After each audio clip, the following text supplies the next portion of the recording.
Well,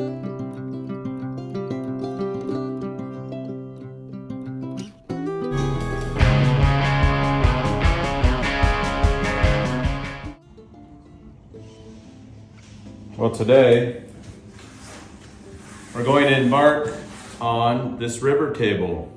So I picked up 2 slabs of black walnut, and we're going to do a black epoxy river going through the middle. The table's going to be 3 feet by 7 feet long, and we're going to do some nice steel legs for the accents.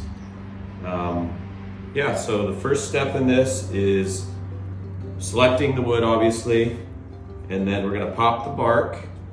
These have been more or less skip plane, which I think is going to be good enough for the pour. And I picked up a large sheet of MDF as the pot, basically, to pour this thing. So first thing is the prep. So we got to pop all the bark, and then we're going to seal all the edges, and then we're going to put it in the form after we cut it, and we'll begin the pouring process and the finishing process. But yeah, just watch as I proceed through all the motions.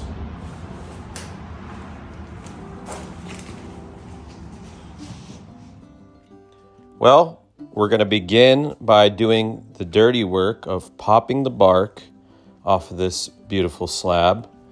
We're going to get all that bark, and you kind of get almost 2 layers. You kind of get the thick, dirty stuff at the outer layer, and then you got to come back in, and then you're going to scrape with whatever utensils you can. Maybe it's a putty knife or a knife or a debarking tool to get that, because you want to get it down to the bare wood, and then we're going to do the sanding, as you'll see in the next steps.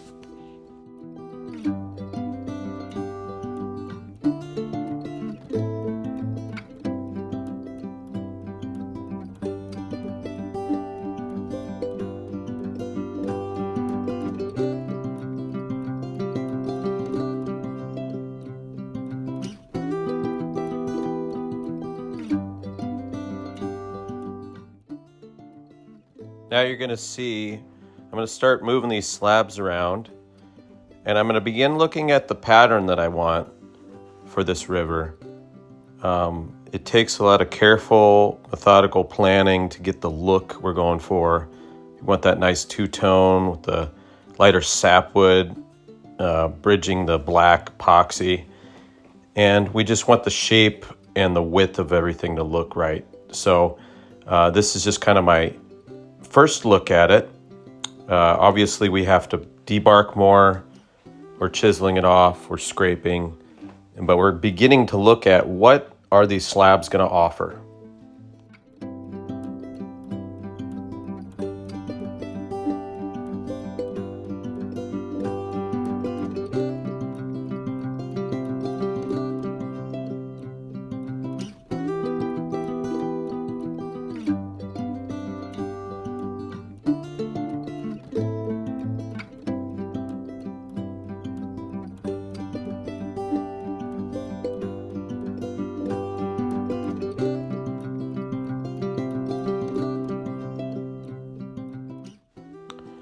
Now that we've debarked everything, it's time to begin sanding. So I'm going in pretty aggressive. I think I may have used 60 and 80 and then eventually 100 and 120. I don't believe I went any finer than that. We certainly want a nice rough surface for the epoxy to grab. Eventually we're going to seal that, but it's not important to get it super smooth. What's important to get is to get it down to that bare raw wood with no separation of bark. We just want a really nice connection with the epoxy.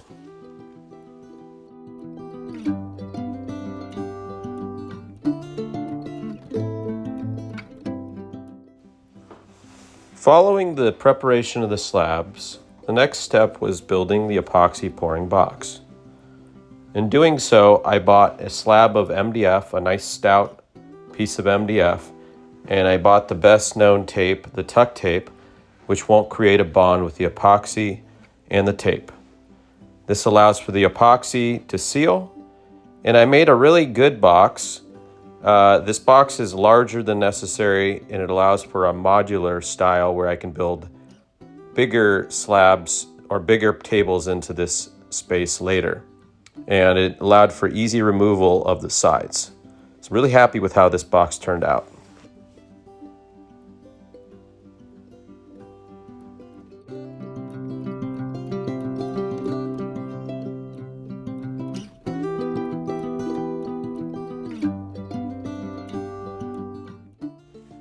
Now that the box is built, we need to basically take the picture frame and set it over the slabs to finalize the position of these slabs and make our cuts on all the edges to define what part of the slabs is going to go into the pouring box and to define where the river is going to go.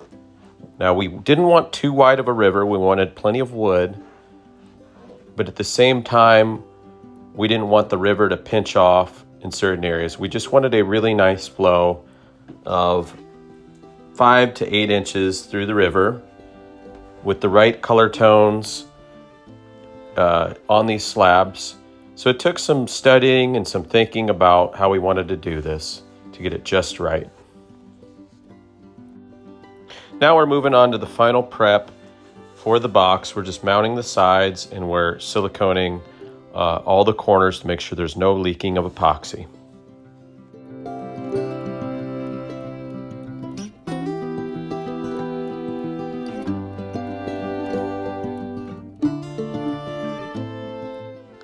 Now we're ready to begin cutting the slabs. So we marked the slabs with that picture frame. Now we're simply going to cut and find a straight line. We're going to cut all the edges. We're going to cut all the sides so it's perfectly to length. And it's going to fit right into that picture frame just as we designed it.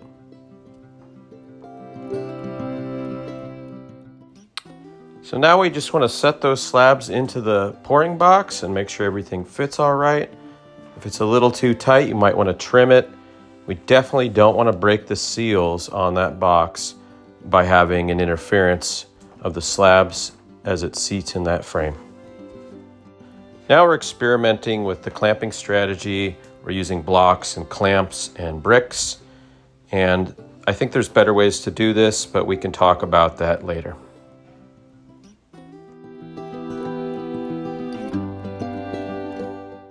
It is imperative that you get that box very flat and try to level it in every which direction you can. Otherwise you will waste epoxy and the process will be more challenging as the epoxy will pool up.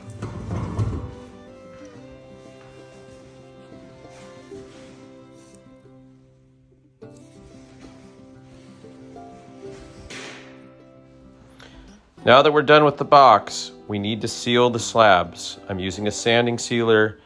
Thanks to Blacktail Studios, I caught this little trick on one of his videos. This is important because otherwise the epoxy will form more bubbles. You want to lock in that slabs. The epoxy does not create more bubbles and more problems for your pour. So use a sanding sealer or other sealing method, and then to follow is a scuffing. One of the things that's really nice about my paint booth is I actually have a little heater, you can see right there, and thermostat. So one of the things that's really critical about epoxy is the working temperature. And on the back of this bottle kind of describes, let's see, where is it? Right here, yes. Large pours, which I consider this to be a large pour, 65 to 70 degrees. I'm gonna shoot for on the upper end of that, so I'm not waiting too long for this to cure out. So we're gonna set our thermostat, let's see here, the manual, and 70 degrees, boom, locked and loaded. So we're at 65, this won't take long for this to heat up, and that'll help everything cure properly. Now we're on to scuffing the slabs. So the sanding sealer needs to be scuffed for good bonding. We're locking it in, but we have to create a rough surface for that epoxy to bond. So I'm going to sand that out really good. It doesn't have to be super smooth, but just a rough scuffing.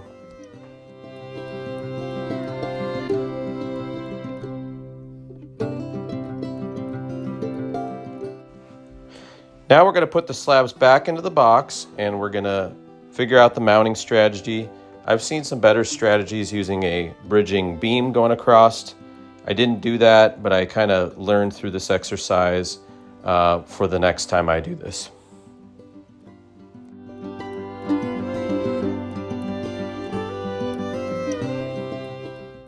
All right, we've mixed part A and B together, and I don't know, we have probably about 3 gallons or so. We're just stirring it up and put in some pigment. Apparently this pigment is really rich, dark black, and there are a lot of bubbles, but I'm not too concerned at this point. We're gonna hit that with the torch. One thing that's great about black is that you get to some point and then it's just pitch black. So the pigment sensitivity and the color is not quite as sensitive as it is with other lighter colors, where just the right amount of pigment is necessary to get the hue and the darkness that you're looking for.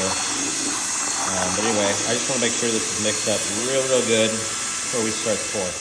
Now we're on to the epoxy pour, so we're going to be very careful and pour that epoxy right into the channel, and a little bit of the excess epoxy we're going to pour into some of those cracks, and then we're going to torch all the bubbles, try to remove as many as physically possible because that will affect the outcome of the product.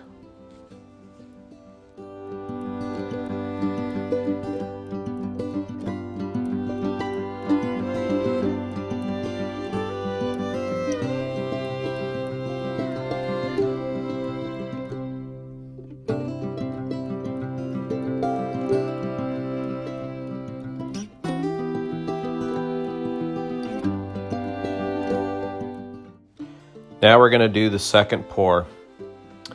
So this is another, I think it was another 3 gallons. And when I began the project, I thought this was going to be plenty. What I came to find out was some of the epoxy actually slipped on the underside, I'll be honest. And that was because these slabs were skip planed. So lesson I learned, and you should take from this, is never buy a skip plane because you're on a budget. If you're just trying to meet the thickness target, do not settle for that. You need super flat slabs at the final thickness that you want in order to have a successful project without spending a bunch of money, extra unnecessary money on epoxy.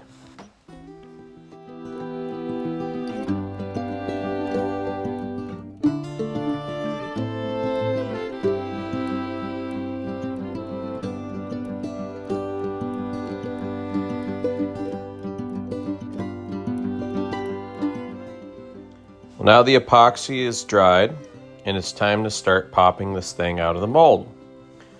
So we're going to begin by unscrewing all the sides, and to my surprise, everything popped out of that mold beautifully.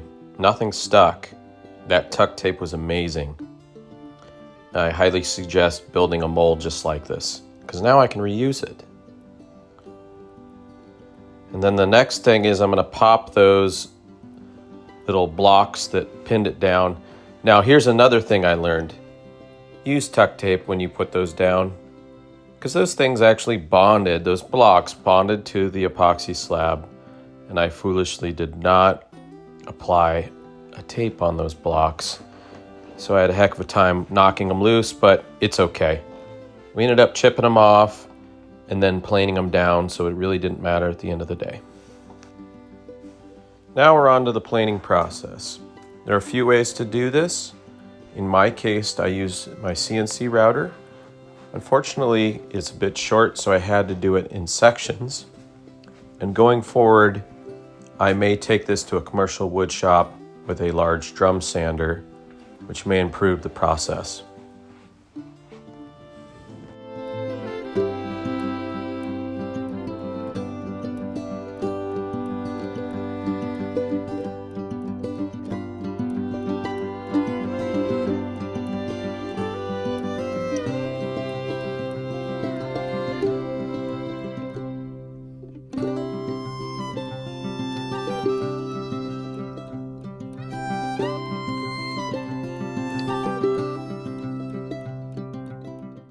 One thing I really like about CNC routers and planing like this is there's a great deal of automation.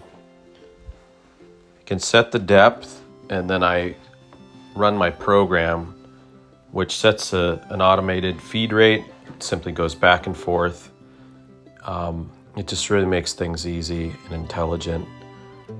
I typically won't exceed about 70 mils of removal on a given program, which is pretty aggressive. When I'm trying to get a smoother finish, I might do between 10 and 40 mils. A planer might take off a 32nd or a 16th of an inch. 16th of an inch might be a bit aggressive, but that's about what you would see on a common planer.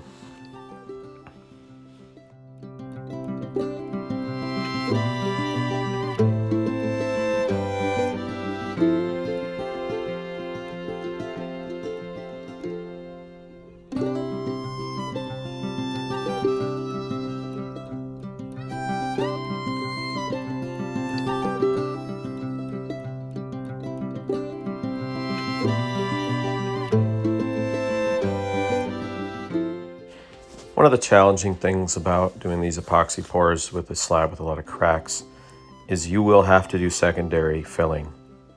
And so I've mixed up a small cup of epoxy and I'm using a syringe and I'm just filling those cracks. A lot of it has to do with maybe how violent the planing is, but the reality is this is just going to happen. There's going to be some touch up. It's a bit of an art form.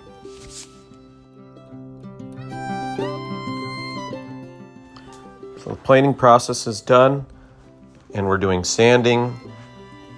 We're first going to try to remove all the marks from the CNC with the belt sander, and then we're going to step through each of the necessary progressions. We're going to go to the orbital, and in the middle we're going to go all the way to 1,000 grit to get a really smooth finish on the epoxy.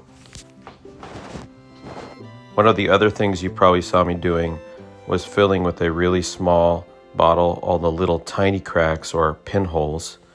Well, I used a product called Star Bond, which is a colored cyanoacrylate, and I used a cheap accelerant. I do not suggest that. I would suggest using their proprietary accelerant. It works best.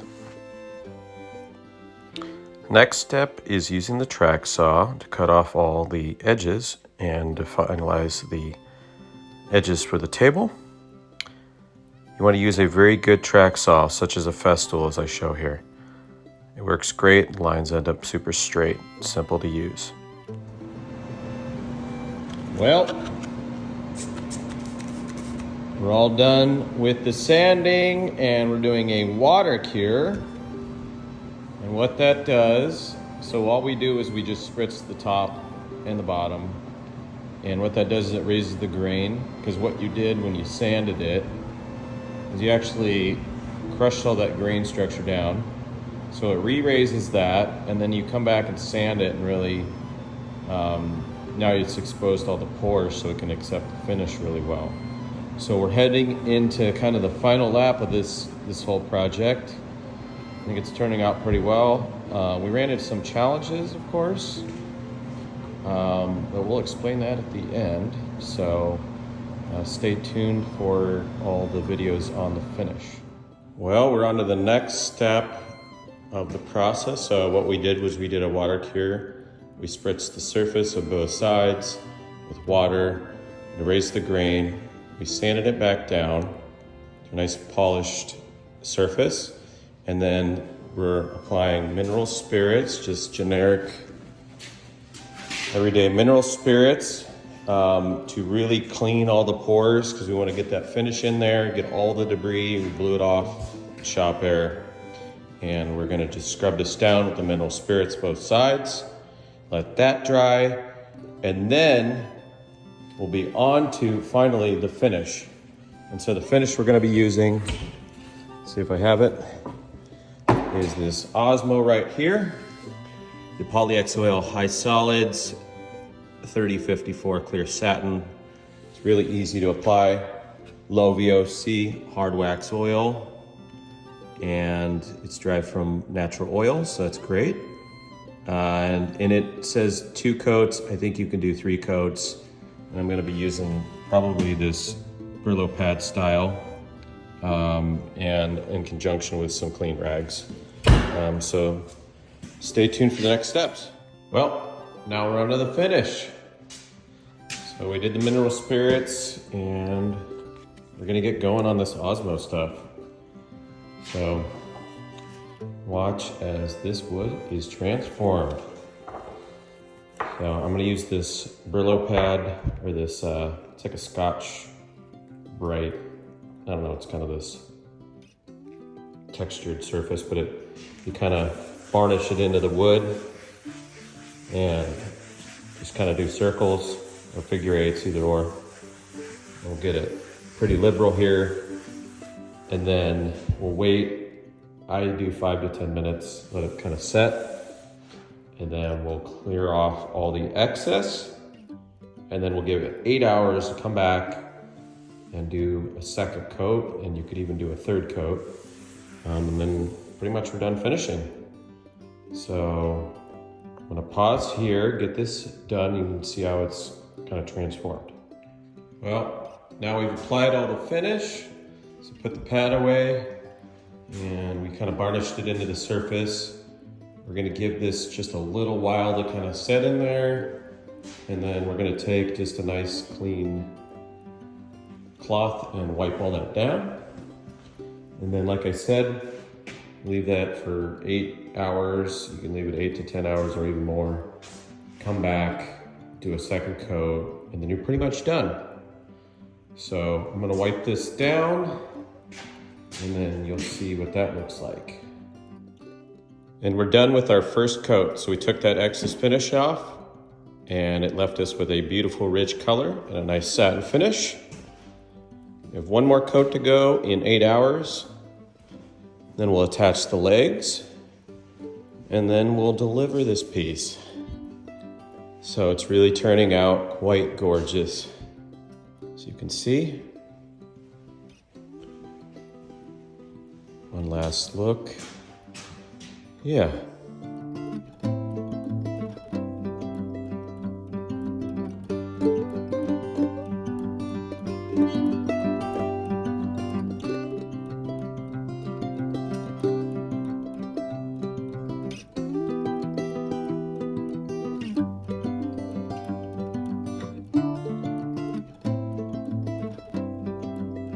Well, here it is after the second coat. So I think we're only gonna do 2 coats. I may consider doing a car polish with a car buffer just to really get it smooth. We'll see how the finish sets up after that 8 to 10 hours. And then the leg attachment to follow. So here's the last look. So yeah, we'll see you guys in hardware. All right, there's one last step that I'm doing on this finish that I've been reading about, and it sounds a little strange. I'm using a variable speed car polisher, and I was trying to figure out the best polish compound, and some of the forums were saying that this automotive compound actually is great. I have a little while longer to work into this, but you can kind of see that spot is starting to bring out the shine, or the sheen. I think the wood's great, but trying to get that epoxy to just set up the sheen uniformly is a little more challenging. So I need to continue to work this compound, but I think it's starting to work out. Now I believe there are other compounds out there designed for epoxy, but as far as I'm reading, there's nothing wrong with using automotive or other kinds of compounds. The epoxy is very durable, and so you can do that, and it's a micro abrasive. So anyway, I'll let you know how that goes. Well, here it is. So once again, we used the variable speed buffer for automotive, but it worked really well. And this compound, and I read about this on the forums, woodworking forums, but I think the results are pretty good. I did learn some stuff in the process. I think going forward, I'm gonna finish it even further with the sanding. I sanded the middle down to 1,000 grit, but I think I might take it even to 2,000 or 3,000 in the future, making the buffing process even better and less work at the end there. But overall, I think it turned out pretty good. So the finished work is now done. I'm gonna let this completely set up for a week or two, but we also need to attach the legs, and then we can deliver this thing. Well, we got the legs attached. So we did not drill directly into the wood with wood screws. Now I think that's kind of a misnomer on how you would attach, because a lot of these steel leg manufacturers will just throw that cheap flathead screws into the package. Don't do that. Ideally, you would actually have slots in these legs. I actually bored those out a little bit wider. I'm a little disappointed with this manufacturer and many manufacturers of these steel legs, because they don't, few of them have slots to allow for expansion of the wood, which happens seasonally due to moisture and temperature fluctuations. But at any rate, the right way to do it is to cut slots and also to use threaded inserts. So you see that threaded insert. This is a 1/4-20 and then a 1-inch connector bolt, which is a nice furniture fastener. And you always want to use steel parts, no brass, no zinc. You can use zinc coated steel, but you want steel, carbon steel, ideally stainless steel, even if you can find it. But yeah, so the next step is to wipe this off, clean it up, and then bring it into the house for kind of some showcasing.